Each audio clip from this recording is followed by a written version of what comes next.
Zuckerberg, Bill Gates, and Barack Obama. The other book that I really enjoyed, a book by an Israeli author, Yuval Harari. His follow-up book, Homo Deus Tackled the Future, elevating Harari to a sort of digital visionary. Don't have any answer in the Bible what to do when humans are no longer useful to the economy. You need completely new ideologies, completely new religions, and they are likely to emerge from Silicon Valley or from Bangalore and not from the Middle East. And they are likely to give people visions based on technology. Everything that the old religions promised, happiness and justice and even eternal life, but here on earth with the help of technology and not after death with the help of some supernatural being. In the 21st century will be to try and gain control of the world inside us, to learn how to engineer and produce bodies and brains and minds. These are likely to be the main products of the 21st century economy. When people think about the future, very often they think in terms, oh, I want to gain control of my body and of my brain. And I think that's very dangerous. We are probably one of the last generations of Homo sapiens, because in the coming generations, we will learn how to engineer bodies and brains and minds. Now, how exactly will the future masters of the planet look like? This will be decided by the people who own the data. Now, why is data so important? It's important because we've reached the point when we can hack not just computers, we can hack human beings and other organisms. Now, what do you need in order to hack a human being? You need two things. You need a lot of computing power, and you need a lot of data, especially biometric data. But control of data might enable human elites to do something even more radical than just build digital dictatorships.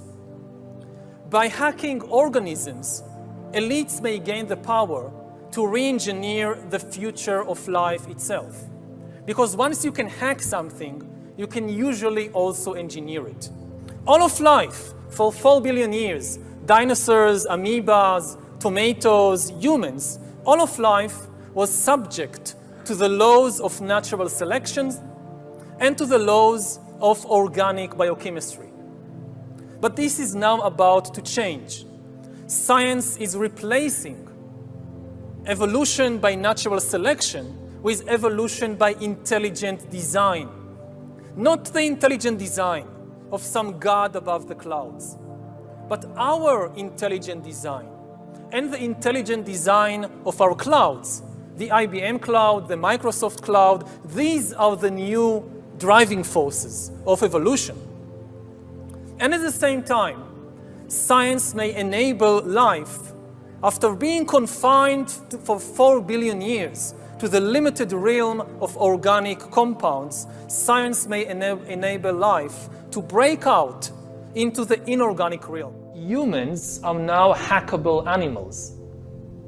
You know, the whole idea that humans have, they have this soul or spirit and they have free will and nobody knows what's happening inside me. So whatever I choose, whether in the election or whether in the supermarket, this is my free will, that's over. That's over. Today, we have the technology to hack human beings on a massive scale. Yeah, I mean, everything is being digitalized. Everything is being monitored. In this time of crisis, you have to follow science. It's often said that you should never allow a good crisis to go to waste, because a crisis is an opportunity to also do good reforms that in normal times people will never agree to. But in a crisis, you see, we have no chance. So let's do it. Vaccine won't help us go the to vaccine the next, of course. will help us, of course. It will make things, more manageable. Surveillance. People could look back in 100 years and identify the coronavirus epidemic as the moment when a new regime of surveillance took over, especially surveillance under the skin, which I think is maybe the most important development of the 21st century, is this ability to hack human beings, to go under the skin, collect biometric data, analyze it, and understand people better than they understand themselves. This, I believe, is maybe the most important event of the 21st century. By hacking organisms, elites may gain the power to re-engineer the future of life itself. Because once you can hack something, you can usually also engineer it. I think maybe in a couple of decades, when people look back, the thing they will remember from the COVID crisis is this is the moment when everything went digital. And if this was the moment when everything became monitored, that we agreed to be surveyed all the time, not just in authoritarian regimes, but even in democracies. And maybe most importantly at all, this was the moment when surveillance started going under the skin. Because really we haven't seen anything yet. I think the big process that's happening right now in the world is hacking human beings, the ability to hack humans, to understand deeply what's happening within you, what makes you go. For that, the most important data is not what you read and who you meet and what you buy, it's what's happening inside your body. So we had these two big revolutions, the computer science revolution, or the infotech revolution, and the revolution in the biological sciences. And they are still separate, but they are about to merge. They are merging around, I would say, the biometric sensor. It's the thing, it's the gadget, it's the technology that converts biological data into digital data that can be analyzed by computers.